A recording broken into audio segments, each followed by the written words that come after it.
Keanu रिवीज, करोड़ों दिलों की धड़कन, एक दयालु दाता, एक ऐसा हॉलीवुड स्टार जो बिना किसी तामझाम, बिना किसी बॉडीगार्ड के मेट्रो में अकेले सफर करता दिख जाता है। एक ऐसा एक्टर जो जॉन विक की सीरीज में मामूली सा किरदार करने वाले अपने साथी कलाकारों को 10 हार्ले डेविडसन बाइक गिफ्ट कर देता है, सिर्फ इसलिए कि वो सब कियानो रिवीज की बाइक पे बैठ के फोटो खिंचवा रहे होते हैं। एक ऐसा महान कलाकार जो अपना 41वां बर्थडे किसी 7 स्टार होटल में नहीं बल्कि 3 अजनबियों के साथ सुबह सुबह न्यूयॉर्क की सड़क के किनारे एक फुटपाथ में मनाता है। कैन यू इमेजिन, एक सुपरस्टार घर से बेघर हुए एक बूढ़े इंसान की कहानी सुनते सुनते वहीं लेट जाता है जहां वो बूढ़ा इंसान सोता है, और दूसरे ही दिन $50,000 का घर उसे गिफ्ट कर देता है। ऐसी बहुत सी बातें हैं कियानो रिवीज को दयालु दाता पुकारने के लिए, लेकिन इससे पहले जान ले ये सुपरस्टार इतना दयालु बना कैसे। कहते हैं हर एक्स्ट्रा ऑर्डिनरी कहानी के पीछे कोई राज होता है। आइए जानते हैं कियानो रिवीज की इनसाइड सैड स्टोरी। कियानो रिवीज का जन्म 2 सितंबर 1962 को लेबनान के बेरूत सिटी में हुआ था। कियानो रिवीज जब 3 साल के थे तब उनके पिता ने उनकी फैमिली को छोड़ दिया था और तभी से उनका पालन पोषण उनकी माँ ने किया। उनके पिता के छोड़ने के बाद कियानो और उनकी माँ को बहुत से शहरों में भटकना पड़ा और इसी की वजह से कियानो को 4 साल में 5 अलग अलग शहरों में 5 अलग अलग स्कूलों में पढ़ना पड़ा। कियानो रिवीज को बचपन में डिस्लेक्सिया नाम की बीमारी थी।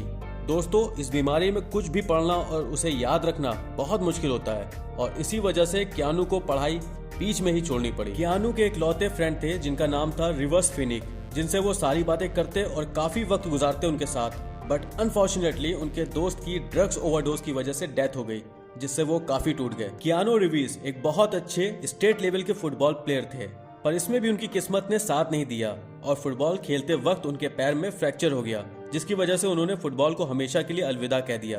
पर रिसेंटली उन्होंने एक इंटरव्यू में कहा है फुटबॉल में उनका कैरियर न बन पाने की वजह से उन्हें आज भी गिल्ट है। खैर, 1998 में कियानो रिवीज की मुलाकात हुई जेनिफर से, जिसे वो अपना दिल दे बैठे, और उसी साल उन दोनों ने शादी की। शादी के 1 साल बाद कैन्यू और जेनिफर के एक बेटा हुआ, जो कि कुछ ही दिनों बाद दुनिया को अलविदा कह गया।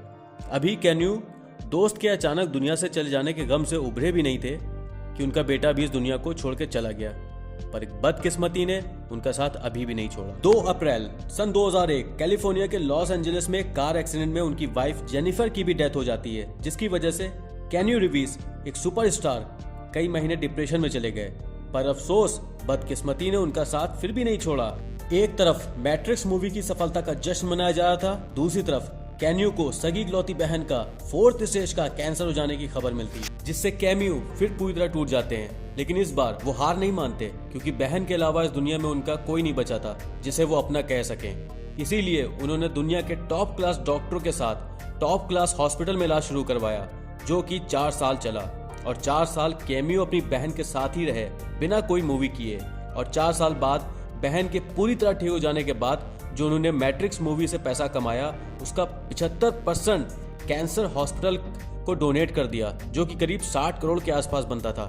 यही नहीं, उनकी सारी फिल्मों से जो रॉयल्टी मिलती है उसका 75% वो बच्चों के हॉस्पिटल्स में डोनेट कर देते हैं। जैसा कि मैंने शुरू में कहा था, हर दयालु दाता के पीछे कोई ना कोई राज होता है। तो ये था राज कियानो रिवीज का, जो हमें ये सिखाता है कि कितनी भी बड़ी ट्रेजेडी हो जाए, कितना भी बड़ा गम आ जाए, पर कभी अपने को टूटने मत देना।